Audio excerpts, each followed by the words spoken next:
En el nombre del Padre, y del Hijo, y del Espíritu Santo. Amén. Ven Espíritu Santo, llena los corazones de tus fieles y enciende nuestro fuego de tu amor. Envía Señor tu Espíritu y todo será creado y se renovará la faz de la tierra. Espíritu Santo, fuente de luz, ilumínanos. En nombre del Padre, del Hijo y del Espíritu Santo. Amén. Sean bienvenidos, mis queridos hermanos, a esta temática doble.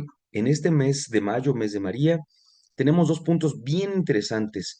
Uno, creo yo, que es un poquito más como inquietante, como no, que es una pregunta, si acaso Jesús rechazó a María. Y ahorita les voy a tratar de compartir un poquito más.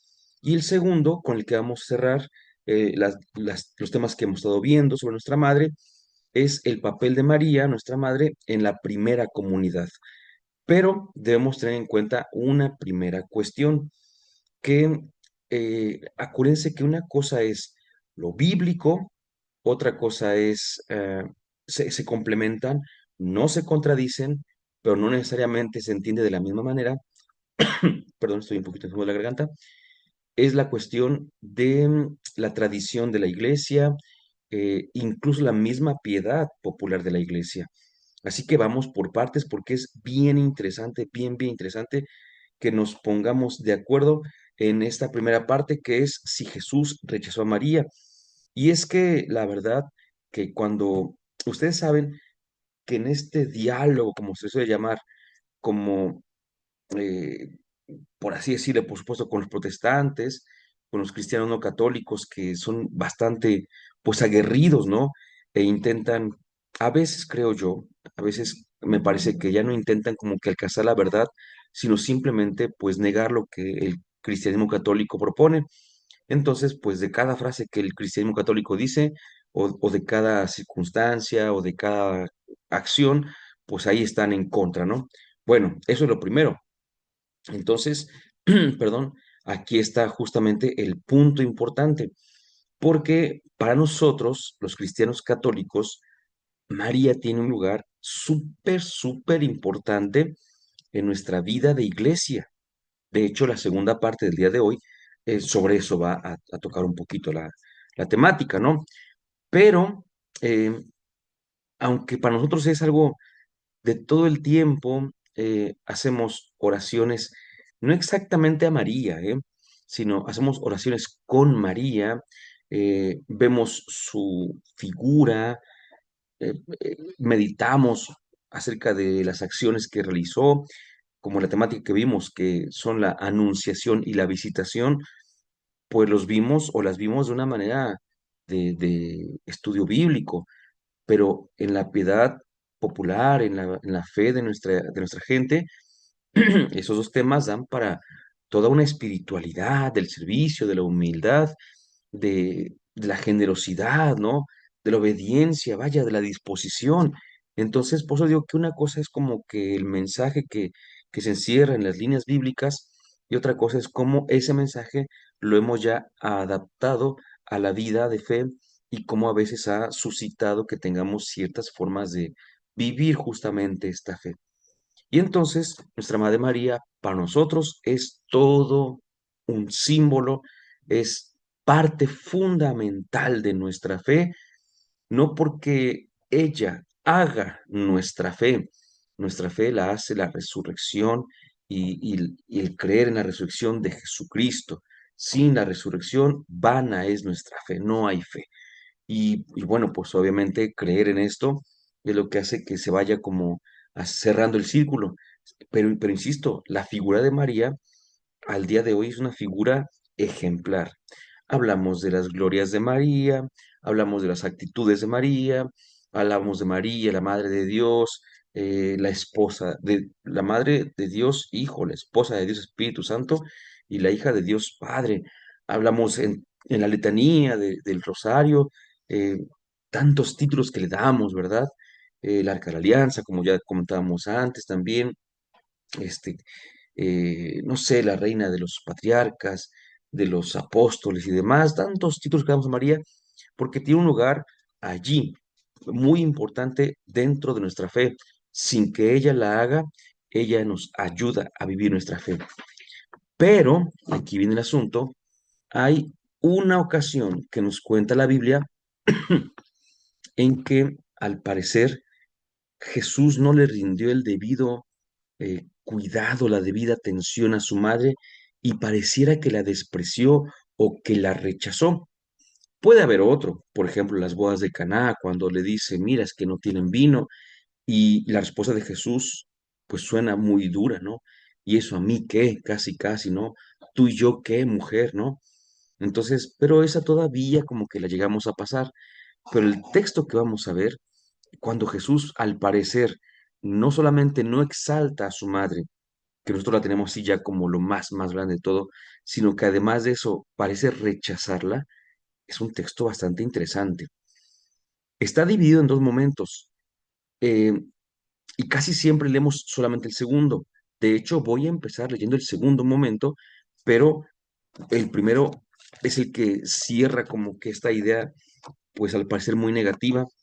Y de una vez les digo que yo creo que lo que les diga va a ser, además de muy interesante, en cuanto empieza a decirlo, puede como conflictuarnos, ¿eh? Entonces, si yo empiezo a explicar un poquito el asunto, permítanme terminar, quédense, no se vayan, ¿verdad? Porque si no, podrían quedarse con el mensaje incompleto. Bueno, y en este caso, preferí irme más a lo primero, entonces vamos a leer el Evangelio de Marcos, porque venimos leyendo el Evangelio de Lucas, pero en este caso creo que nos conviene más. Lucas se basa en Marcos, pues ya está un poquito más teologizado, entonces no es que aquí no lo esté, pero ya estoy mucho más adelante y creo que este texto merece ser leído en su origen, ¿sí? Y dice el capítulo 3 del Evangelio de Marcos, por si tienen Biblia, lo pueden buscar, Marcos 3 31 eh, siguientes, eh, sabiendo pues que el Evangelio de Marcos fue el primero en ser puesto por escrito, ¿verdad? Dice así, llegaron su madre y sus hermanos y, quedándose fuera, mandaron llamarle. Había mucha gente sentada a su alrededor. Le dijeron, oye, tu madre, tus hermanos y tus hermanas están fuera y te buscan. Él le respondió, ¿quién es mi madre y mis hermanos? Y mirando a los que estaban sentados en corro a su alrededor, dijo, estos son mi madre y mis hermanos, pues quien cumpla la voluntad de Dios, ese es mi hermano, mi hermana y mi madre. Amén. Miren que cuando empezaba yo hace un poquito más de 20 años a tener el contacto un poquito más cercano, también más profundo con la palabra de Dios, debo decir que sí, que ese texto sí me movió, y porque yo decía, bueno, es que sí, sí, efectivamente Jesús, pues como que no recibió a su mamá, o sea, dice uno que le costaba decir, ah, pues díganles qué pasa, pues es su mamá, ¿no? Entonces, así como que, bueno, pero ¿por qué no quiso? Y más atosigado por protestantes, decían, es que ya ves, o sea, Jesús no respetó a su madre, es más, la negó, la rechazó, y al rechazarla hizo que los que estaban allí fueran su madre o sus hermanos, y como que puso, decían así, la fe más arriba que la carne, que la sangre, ¿no?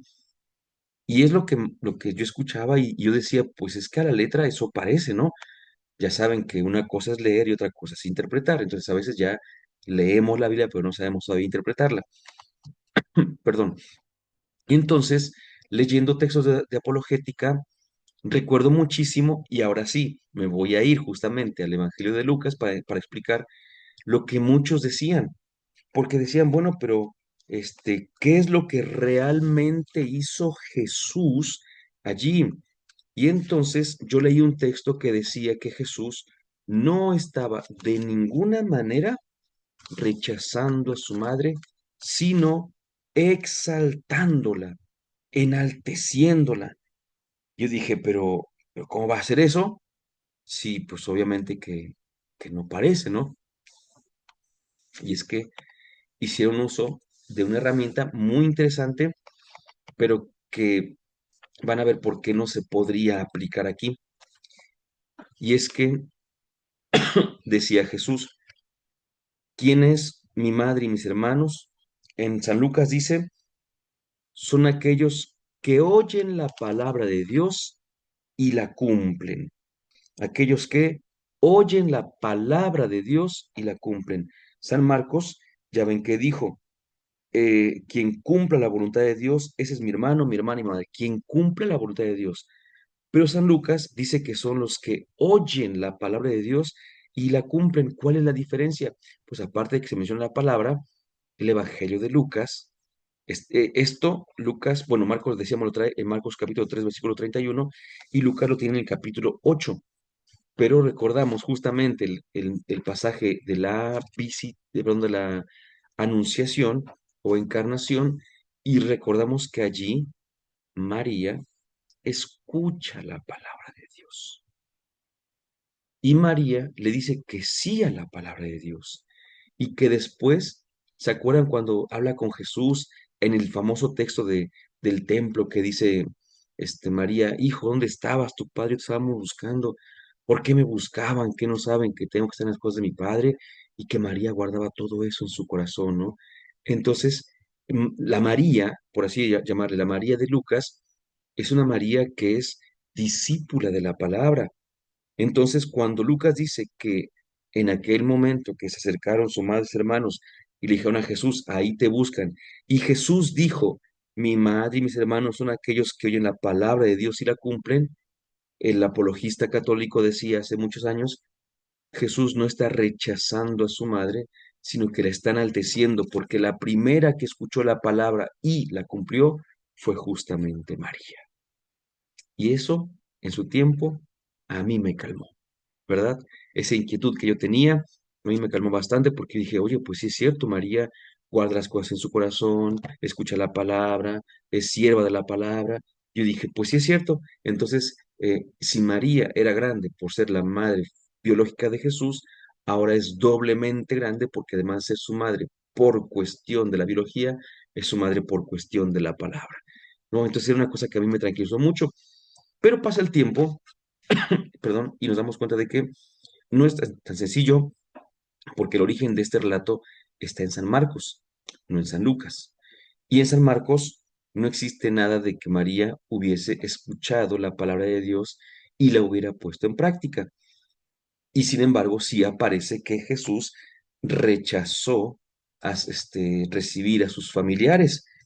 Y aquí viene la segunda cita que todavía pone mucho más difícil la interpretación porque 10 versículos antes, en el mismo capítulo 3 volvemos a San Marcos, insisto, pero ahora no en el 31 sino en el 21. Es más, voy a leer desde el 20 para que lo veamos con más claridad, pero el 21 es el fuerte. Dice el 20, de vuelta a casa, Jesús obviamente, se aglomeró otra vez la muchedumbre, y cuando habla de casa, habla de Cafarnaúm. De vuelta a casa se aglomeró otra vez la muchedumbre, de modo que no podían comer. 21. Escuchen esto, qué fuerte. Sus parientes, al enterarse, fueron a hacerse cargo de él, pues pensaban que estaba fuera de sí. Alguna otra traducción dice, pues pensaban que estaba loco, fuera de sí. Y entonces, fíjate nada más qué difícil y qué fuerte, porque dicen, sus parientes pensaban que estaba fuera de sí, y como pensaban que estaba fuera de sí, fueron por él. Ahora sí, llegan a la casa. ¿Y quiénes llegan? Los parientes que habían ido por él porque pensaban que estaba loco. Y dentro de ellos está María. Entonces, ¡ay, ay, Dios santo! O sea que si nosotros hacemos una lectura muy rápida, no tan equivocada, eh, insisto, no tan equivocada, María también pensaba que Jesús estaba loco. Esto, para nosotros que hemos sido educados ya en toda una tradición en la cual María es, vaya, la discípula perfecta de Jesús, ¿cómo va a ser posible que María creía que Jesús estaba loco? ¿No? Eso es un disparate, diríamos. Miren, por eso decía yo, con lo primero que estoy diciendo, podríamos pensar que estamos diciendo alguna herejía, pero ya les comenté, dejen que les dé la clave de interpretación para que entendamos muy bien estos capítulos, este capítulo y estos versículos, y vamos por partes. Y es que lo que pasa, voy a adelantar un poquito la idea, lo que pasa es que la figura de María fue creciendo poco a poco. Si nosotros ponemos de manera mm, cronológica los escritos del Nuevo Testamento, nos daremos cuenta de que no necesariamente coinciden con la forma en la que aparecen justamente el Nuevo Testamento. Es decir, el primer texto del Nuevo Testamento no fue Mateo, el segundo no fue Marcos, el tercero no fue Lucas, el cuarto no fue Juan, el quinto no fue Hechos, sino que el primer texto del Nuevo Testamento, por poner un caso rápido, fue la primera carta a los tesalonicenses. Y a partir de allí, los primeros escritos son las cartas de Pablo, justamente. Recordemos que de alguna manera esto que voy a decir ya está superado, pero nada más para que nos demos una idea rápida, San Pablo se acepta que murió en los años 60, o sea que por lógica sus escritos tienen que ser de antes de los 60, ¿no? Eh, y resulta que el primer evangelio en ponerse por escrito fue Marcos en los 60. O sea que por lo menos tendríamos la mitad del Nuevo Testamento escrito antes de que se escribiera por lo menos el primer evangelio. Pues ni que decir de todo lo demás, ¿verdad? Entonces, aquí viene el asunto. Si ponemos los primeros libros de manera cronológica, nos vamos a dar cuenta de que los primeros jamás hablaron de María, jamás. Es, en algunas cartas de Pablo, la más importante sigue siendo la carta a los Gálatas, capítulo 4 versículos 4 al 6, cuando dice, pero al llegar la plenitud de los tiempos, envió Dios a su Hijo, nacido de mujer. Ni siquiera dice María, ni de su madre, sino que dice que el Hijo nació de mujer. Y ahí ya es mencionada, ¿no? Y algún otro escrito por ahí que poquito a poquito, pero entonces acuérdense de lo que estoy diciendo. Cuando Jesús muere, muere en el año 30, y en los 30, y en los 40, y en los 50, el culto a María no era para nada parecido a lo que tenemos el día de hoy, sino que su figura fue creciendo poco a poco, poco a poco. Y así lo vamos a ver cronológicamente, insisto, si vemos los escritos del Nuevo Testamento, pues el Antiguo pues obviamente no, veremos cómo los primeros ni siquiera aparece y de repente empieza a aparecer, pero como que, ¿cómo decirlo? De una manera relacionada. Yo suelo decir, y creo que lo comentábamos en los temas anteriores, que nosotros unimos en un relato, en un acontecimiento, la anunciación a María y luego la anunciación a José. Así como primero viene el ángel, le anuncia a María, María se va con Isabel, mientras tanto José también se entera y el ángel también le dice, no te preocupes José, que lo engendrado en ella es sobre el Espíritu Santo. Pues sí, pero porque tú y yo ya leímos los dos evangelios, pero el primero en aparecer fue entre Marcos, perdón, entre Mateo y Lucas, que son los que cuentan la infancia, fue Mateo. Y Mateo habla de María, escuchen, en relación con José. Para Mateo es más importante José que María. Oímos, para Mateo es más importante José que María. Antes de Mateo está Marcos. Y para Marcos, escuchen, Marcos no tiene inconveniente alguno en poner un texto muy difícil, bien difícil para nosotros el día de hoy, porque ¿cómo rescatamos a María allí? A ver, recuerden que este amor, esta veneración, este culto por María apenas se iba entendiendo, no se iba inventando, tampoco digamos eso, sino que íbamos comprendiendo apenas lo que había pasado y en esa comprensión dijimos, oye, pues ya te diste cuenta que nosotros hablamos mucho de esto y del otro, pero casi no hablamos de María y si María no hace algo, no habría sido tan importante Jesús o no sé, ¿no? Es muy famoso, por ejemplo, haciendo un paralelo, un comentario, este actor Chadwick Boseman, que hizo, ya en paz descanse, que fue el que interpretó el personaje de Pantera Negra en este famoso universo de Marvel. eh, otros papeles también tuvo, pero pues obviamente que ahí donde adquirió muchísima fama.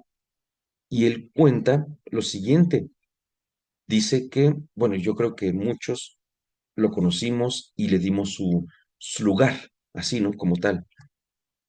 Y él contó en una entrega de premios, dice que él estaba estudiando, pero que estaba haciendo teatro o actuación, vaya, y que de repente no tenía con qué pagar.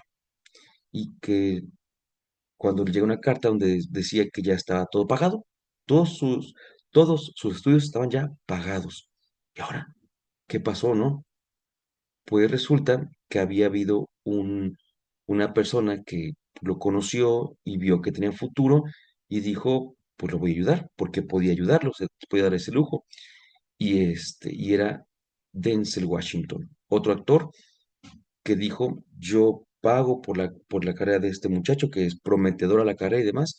Y Chadwick decía, sin Denzel no habría Pantera Negra.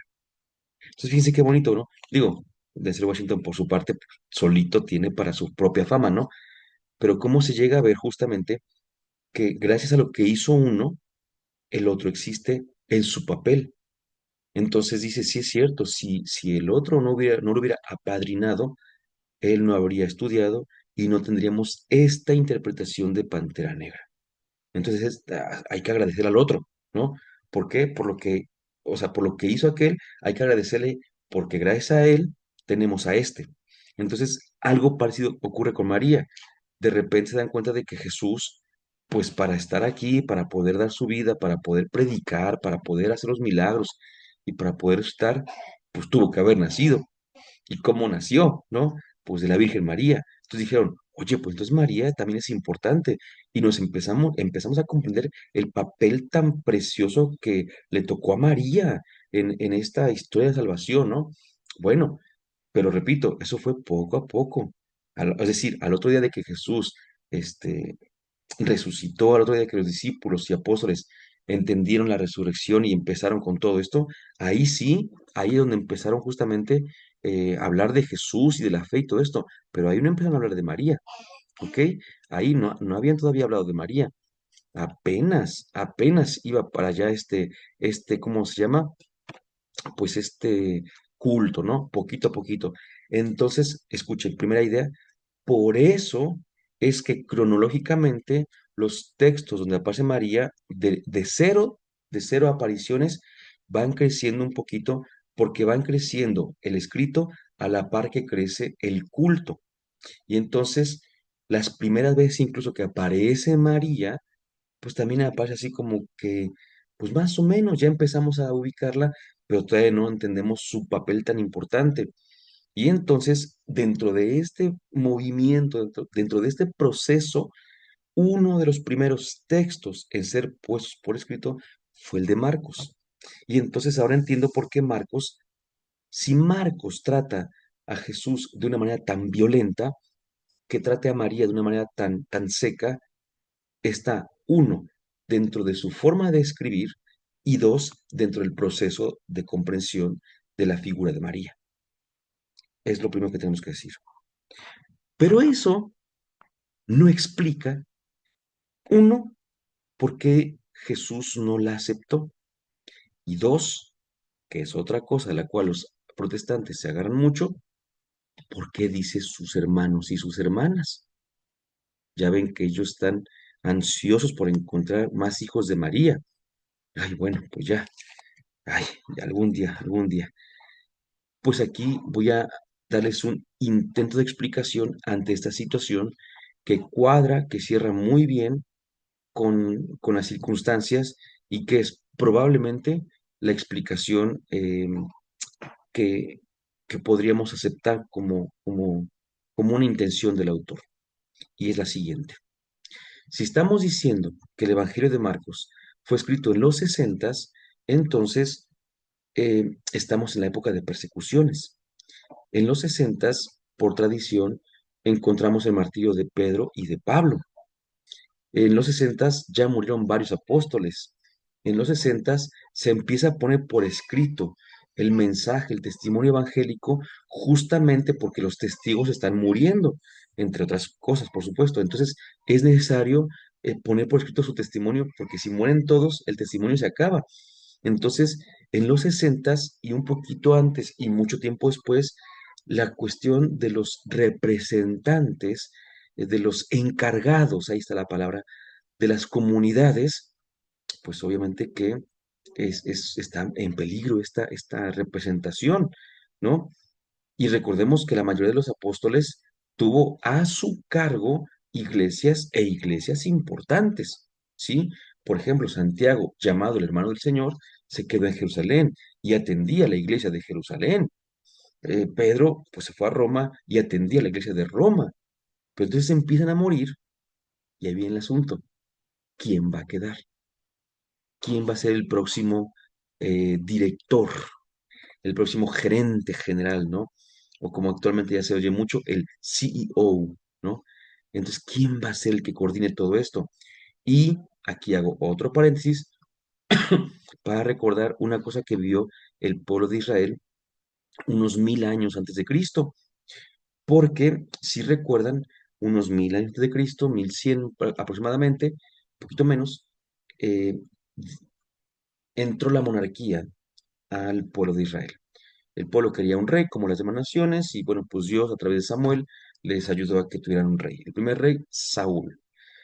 Pero Saúl ya saben que hizo cosas que desagradaron a Dios. Entonces se elige otro rey. ¿Y este rey quién fue? David. David que pues tenía ahí también una cierta amistad con Saúl, pero después se enemistaron y tantas cosas. Pero entonces quedó David como el nuevo ungido, el nuevo rey. Sabemos que David también tuvo sus deslices por ahí, pero ahorita lo que quiero decir es justamente que tuvo un hijo llamado Salomón con Betsabé. ¿Se acuerdan la viuda de Urías y todo el chisme por ahí, ¿no? Y cuando muere David, aquí viene el asunto, muere el segundo rey. El primer rey no había muerto cuando entró el segundo, eh, pero sí se le había quitado la potestad. Pero cuando ya después murió. Y cuando muere David, entonces viene como rey, el tercer rey de Israel fue Salomón, hijo de David. Hasta ahí no hay ningún inconveniente. David lo había puesto como rey, de hecho, ¿no? Es decir, David había dicho, él va a ser el próximo rey. Pero cuando muere Salomón, aquí está el punto importante, dicen, ¿y ahora quién va a ser rey? Y entonces, eh, en Judá dijeron, pues va a ser rey el hijo de Salomón, porque va a ser así como una monarquía, ¿no? De casta, de familia. Y dijeron en el reino del, bueno, dijeron en Galilea, si queremos verlo así, ¿no? Dijeron, no, no hay ningún documento ni ninguna orden del Señor de que el rey de nuestra tierra deba ser el hijo del actual rey o del rey recién fallecido. Entonces podemos elegir a alguien como rey.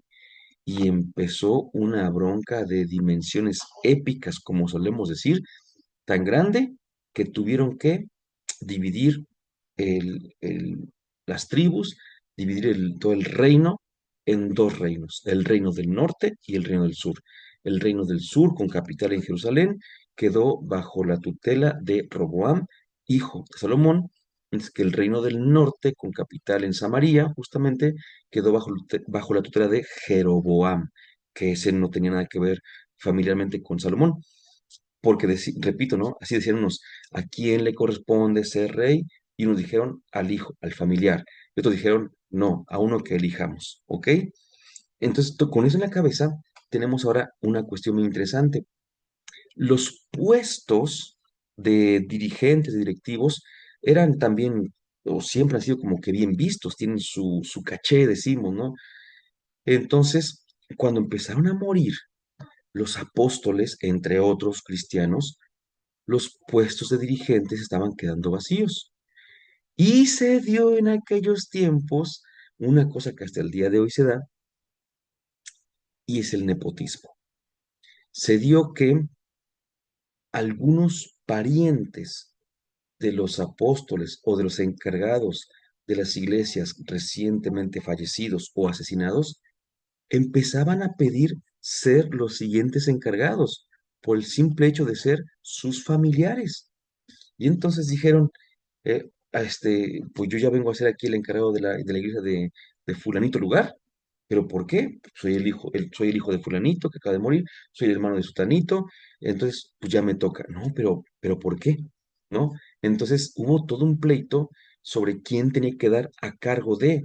Y fíjense que no es cualquier cosa, porque hasta el día de hoy, por ejemplo, tenemos al sucesor de San Pedro y sabemos que el sucesor pues tiene ¿cómo llamarle? Un lugar muy importante, ¿no? Entonces no es cualquier cosilla. He ahí pues que tampoco puede ser cualquiera el que quedara después de. Así que vino todo un momento bien difícil y se hizo lo que muchas otras veces se hace en la escritura, sobre todo en los evangelios, y es poner en tiempos de Jesús y con la misma palabra de Jesús y con el mismo actuar de Jesús, una idea que la iglesia había reflexionado y había sido inspirada por el Espíritu Santo para que esa idea tuviera fortaleza, para que esa idea tuviera autoridad.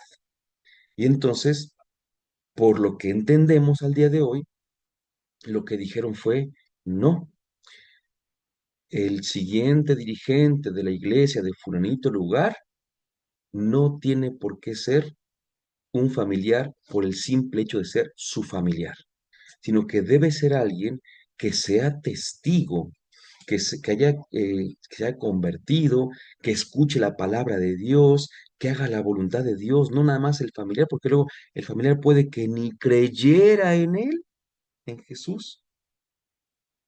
Y entonces con esta idea la trasladan a tiempos de Jesús y dicen, pues vamos a poner un relato donde el mismo Jesús se vea en el dilema de estar frente a una muchedumbre que escucha la palabra de Dios y sus familiares que quieren pasar. Y entonces lo que vamos a hacer es que Jesús tiene que dar la idea, tiene que dar el punto donde el importante, el que debe estar cerca, no es el familiar, sino el que hace la voluntad de Dios. Y pues obviamente que su familia pues son su madre y sus hermanos, ¿no?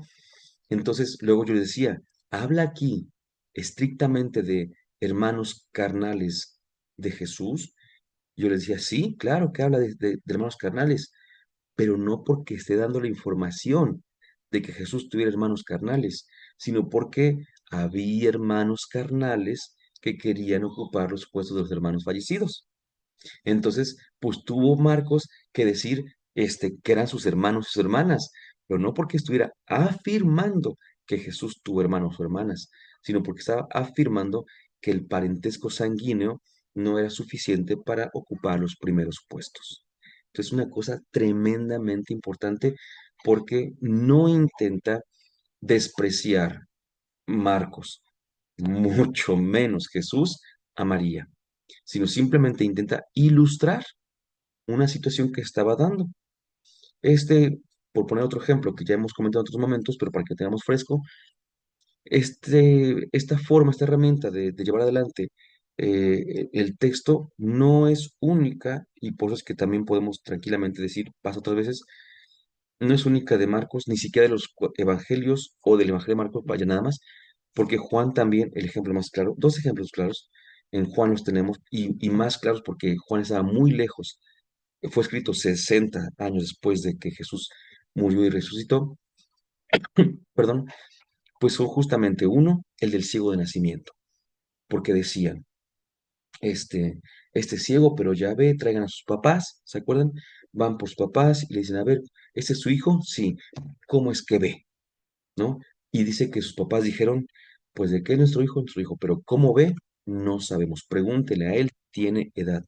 Y continúa San Juan diciendo, esto lo dijeron así porque tenían miedo de ser expulsados de las sinagogas porque los judíos habían acordado que el que reconociera a Jesús como el Cristo sería expulsado de las sinagogas. Pues esto nunca pasó en tiempos de Jesús. Esto pasó decenas de años después, 50, 60 años después. Entonces, ¿qué es lo que pasa? Que el escritor, en este caso, que llamamos San Juan, ¿verdad? El escritor, un acontecimiento de años posteriores, lo lleva a tiempos de Jesús, como si hubiera pasado en tiempos de Jesús, ¿verdad? Y el otro es muy sencillo también, la samaritana. Con la samaritana tenemos el caso de que dice el texto de Juan 4, el otro fue Juan 9, que los samaritanos, el pueblo entero creyó en Jesús. Bueno, no es que nunca haya habido ningún samaritano cristiano, pero nunca hubo un samaritano cristiano en tiempos de Jesús, ¿sí? Dice allí que la samaritana se fue y les anunció y que ellos vinieron y después le dijeron ellos a la samaritana, ya no creemos por lo que tú nos has dicho, sino porque también nosotros lo hemos comprobado. Pero históricamente nunca hubo una conversión del pueblo samaritano en tiempos de Jesús. Después sí hubo conversión de algunos samaritanos, que hace San Juan, un acontecimiento posterior los lleva a, a un momento anterior. Y a ver si la del Evangelio de la nota al pie de la Biblia de Jerusalén en el Evangelio de Juan, capítulo 9 que estoy comentando, el segundo nacimiento, nos ayuda. Fíjense, vamos a ver. Dicen, dice en la nota de la Biblia de Jerusalén del capítulo 9 versículo 22. Dice, el término aposinagos solo se encuentra aquí y en 12:42 y 16:2. Escuchen, el evangelista proyecta a la época de Jesús una medida de exclusión de los cristianos no atestiguada antes de finales del siglo primero. El evangelista proyecta a los tiempos de Jesús algo de fines de siglo. San Marcos, podríamos ir también, ahora con el capítulo 3, San Marcos proyecta no tan solo a tiempos de Jesús, sino al ministerio de Jesús, una medida adoptada por los cristianos de segunda generación. Así que, si decimos Jesús rechazó a su madre, diríamos literariamente sí, pero históricamente no, para empezar, y de hecho, en esta literariedad cabe la interpretación que estamos dando y por tanto Jesús realmente nunca habría rechazado a su madre. Y como hemos dicho, la figura de María fue creciendo poco a poco. Entonces nos damos cuenta de que, les decía, ¿no? Aquí en Marcos la vemos un poquito así como media curiosa, ¿no? Perdón, San Mateo ya la empieza a mencionar un poquito más. San Lucas ni se diga, la menciona un montón. Y se da un salto bien interesante porque así como Jesús en los evangelios sinópticos es hombre Dios, en San Juan, permítame que lo simplifique y lo haga tan así cualquier cosa, en San Juan es el Dios hombre, ¿sí? Entonces, obviamente Jesús es verdaderamente Dios y verdaderamente hombre, pero ¿cómo lo presentan? ¿Cuál es la teología que estamos viendo? Pues que en los sinópticos se ve que Jesús es todavía hombre, ¿no? Por así decirlo, y estamos masticando que sea Dios. Cuando escribe San Juan ya se masticó, ya sabe que Jesús es divino, y entonces lo que se intenta es justamente mostrar su divinidad, ¿no? Pues este salto tan grande también incluyó a María porque ya en la teología de Juan, ya María no es tan solo la madre de Jesús biológica, sino que de hecho ya adquiere una figura bien grande. Ya ni que decir, por ejemplo, en el Apocalipsis y demás, ya María ya es un símbolo, ya no es únicamente la Virgen desposada con José, ya es la madre de Jesús, como un símbolo tremendo. Pues antes de que San Juan escriba su evangelio, San Lucas escribe una obra que así la llamamos una obra monumental. Eh, no es que no fuera tanto, pero pues así se llega a hablar, y que era tan interesante y abarcaba al menos dos sectores o dos secciones bien diferenciadas, una donde Jesús era el protagonista y otra donde los apóstoles eran los protagonistas, que la iglesia desde muy temprano dijo, pues vamos a dividir la obra para que la parte que habla de Jesús como protagonista se quede con estos otros escritos que son exactamente iguales, me refiero a los evangelios, por supuesto, y la parte que habla de los apóstoles como protagonistas la vamos a poner aparte y esa es evidentemente los hechos de los apóstoles, ¿no? Que algunos han dicho que no debería llamarse hechos de los apóstoles, sino hechos de Pedro y Pablo, porque sabemos que la mitad del libro es Pedro el más importante y la segunda mitad del libro pues es Pablo y lo que ustedes quieran. Pero de aquí yo solamente quiero mencionar un último punto y es justamente María y la primera comunidad. Aquí es bien importante porque ustedes tranquilos con lo que voy a decir, ¿eh? No se preocupen, porque de hecho no voy a mm, suponer nada. Simplemente voy a decir una cosa que es tal cual. que en honestidad deberíamos aceptar sin ningún problema, porque entendemos que hay más de lo que podemos leer rápidamente. Pero propiamente, así bien escrito y entendido, no vemos a María como parte del grupo de seguidores de Jesús. No hay una cita, o varias, obviamente, ¿no? Donde se ve a María como una seguidora fiel de Jesús. No estoy diciendo que no lo sea, sino que no hay algo que sea claro con esa temática. Eh, Vemos que hay otras muchas mujeres, obviamente de los varones ni se diga, pero no la vemos como tal. Entonces, repito, no estoy insinuando nada, ¿eh? No estoy insinuando absolutamente nada. Lo que yo quiero es que sea como justamente eso que decíamos del proceso de la imagen de María, de cómo va creciendo, pues se nota porque en la segunda parte de la obra de Lucas ya aparece María con los discípulos, ¿verdad?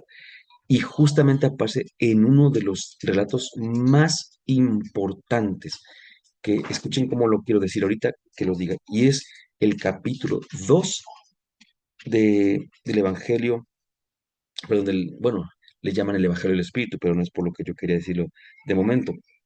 En capítulo 2 y también en el capítulo 1 del libro de los Hechos de los Apóstoles. Dice el capítulo 1, versículos 14 nada más.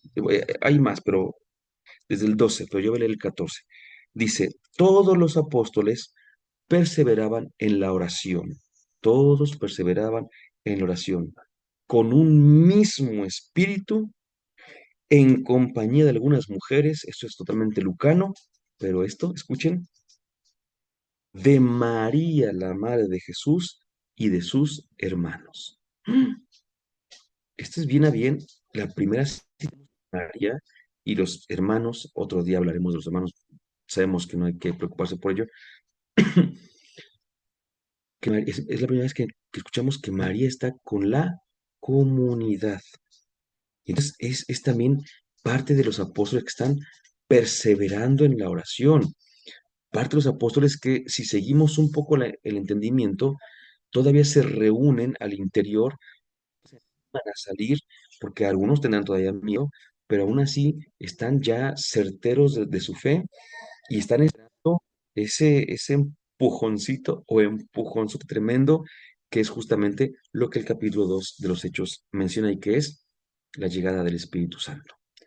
Y evidentemente, aquí tenemos una de las imágenes que si ustedes ponen Pentecostés o María Pentecostés en cualquier buscador, van a ver infinidad de imágenes que no pueden mentir en la apreciación artística, imágenes donde se va a poner a los apóstoles y María, ¿sí?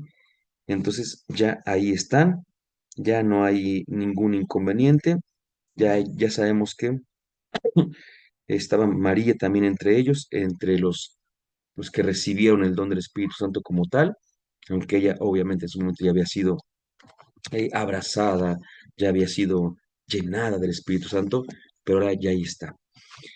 Y quiero terminar entonces diciéndoles, eh, no sabemos mucho realmente de María como tal por una razón sencilla, por lo que es el Evangelio. Yo intento recordar lo siguiente. Primero, una cosa bien simpática, porque dentro de lo que Dios me ha regalado ha sido escribir algunos cantos, y dentro de los cantos que he escrito tengo un par de cantos marianos, como les llamamos. Y me acuerdo una vez una amiga, digo amigo, pero no éramos cercanos, éramos del mismo grupo, pero no éramos cercanos. Y me acuerdo que estábamos en un retiro y entonces cantábamos algunos cantos y salió los de María y me dijo, ¿a poco tú lo escribiste? Le digo, sí. Y así no me dijo, si es que no te ves como muy mariano que digamos. Y yo, pues no sé por qué me lo está diciendo. De hecho, en aquel entonces esto no daba esos temas, ¿no? Y me da mucha risa porque no sé qué se entienda por mariano, ¿no? A lo mejor alguien mariano en la figura es alguien que siempre está rezando el rosario, alguien que siempre hace la oración de la magnífica, como le llamamos, ¿no? así le llamamos, alguien que tiene muchas imágenes de María o que a fuerza debe tener como que su advocación preferida, que si la del Carmen, que si la de Juquila, que si, y de cualquiera, obviamente, no me voy así con Fátima y demás, ¿no? Pero con cualquiera. No sé qué se entiende así en el sentido por Mariano, pero ella me dijo que yo no parecía muy Mariano. Pues bueno, yo puedo decir de entrada que en cuestión de temática, el tema de María fue de los que más me introdujo en la fe. Ya les he comentado que otros temas son Juan el Bautista, la fe, justamente, y otro, pues María. Yo no tengo ni idea cuánto leí de María en un principio y evidentemente leí muchos textos de mucha piedad popular y lo acepté en su momento, ¿no? Acepté, por ejemplo, que Lucas había hablado con María y que por eso es que él sabía muchas cosas de la infancia de Jesús que nadie más decía. Pues sabemos que no fue así, ¿no? Pero la tradición así lo comenta. Leí muchos textos de ella, y después leí más y después profundicé un poquito más. Entonces, yo no me declaro mariano en el sentido de la piedad popular. eh, Tampoco me declaro indiferente ante María y no la rechazo para nada. Al contrario, yo creo que es efectivamente un camino segurísimo, segurísimo para llegar a Jesús. La verdadera relación con María, la auténtica, la buena relación con María, indefectiblemente nos va a llevar a Jesús. Quede eso claro para que no se confunda con lo que voy a decir. Pero tenemos que aceptar que el Nuevo Testamento, la alianza definitiva y eterna, tiene como centro a Jesús. Y esto no es ninguna apreciación personal, esto es una realidad tajante y concreta. Pero los escritos que llamamos Nuevo Testamento, no el acontecimiento Nuevo Testamento, que es la alianza, sino los escritos que narran esta alianza, incluidos los evangelios, en primer lugar ellos, hablan de Jesús, ¿sí? Y todo lo que digan está girando en torno a Jesús, a nadie más. Entonces, aquí a veces nosotros queremos como que encontrar y recordar que en los temas de la Anunciación y de la Visitación, veíamos que hablaban más de Jesús que de María, que nosotros en nuestra piedad popular los tomemos como ejemplo de María para algo, es otra cosa, pero nos dimos cuenta que ambos textos se referían a Jesús, la Anunciación y la Visitación, insisto que son los que tratamos. Y ahorita vemos que tiene que ver con Jesús y con los seguidores de Jesús, no con María. Y ahorita vemos que María sí tiene un lugar importante y debe tenerlo, y no hay que quitarle ese lugar, pero sí hay que comprender un poquito que algunas cosas que creemos no son así como las creemos. Y es que eso nos puede limitar en alcanzar lo que María quería para con Jesús. Una de las cosas, termino con esto, una de las cosas que más lucha tengo con ellas, más me pueden, es el famoso, cuando alguien ha fallecido, el famoso, a él, a ella, no le gustaría tal cosa. Él o ella hubieran querido que tú, quién sabe, miren, no sabemos, no sabemos. Ya como que basta de decir algo con tal de que el otro, la otra se sientan más tranquilos o más en paz, porque no sabemos lo que hubieran querido. Y si no lo sabemos con ellos, diríamos, entonces con María tampoco lo sabemos. Aquí está la gran diferencia. Con María sí sabemos qué es lo que ella habría querido. Porque María, en esta gran teología que entendemos, María es realmente teóloga, porque teología significa ciencia, estudio o reflexión de Dios a la luz de la palabra, por supuesto, pero también teología significa palabra de Dios, y María es palabra de Dios. María es un ejemplo vivo de cómo se puede interpretar a Dios. María es una clave de interpretación de Dios, de la encarnación, de la resurrección, de todo. Así que, por supuesto, yo creo que si tuviésemos que darle un pago a María, tendría que ser más de lo que le estamos dando, pero no como se lo estamos dando siempre, o no en todos casos igual, igual, igual. Le debemos mucho más de lo que creemos, pero le estamos dando de una manera que no es quizá la más correcta, porque estamos a veces cayendo mucho hasta en una cierta mariolatría, lo cual, eso sí, ya está equivocado. Así que sirva todo esto para recordar que nosotros somos cristianos, ¿verdad?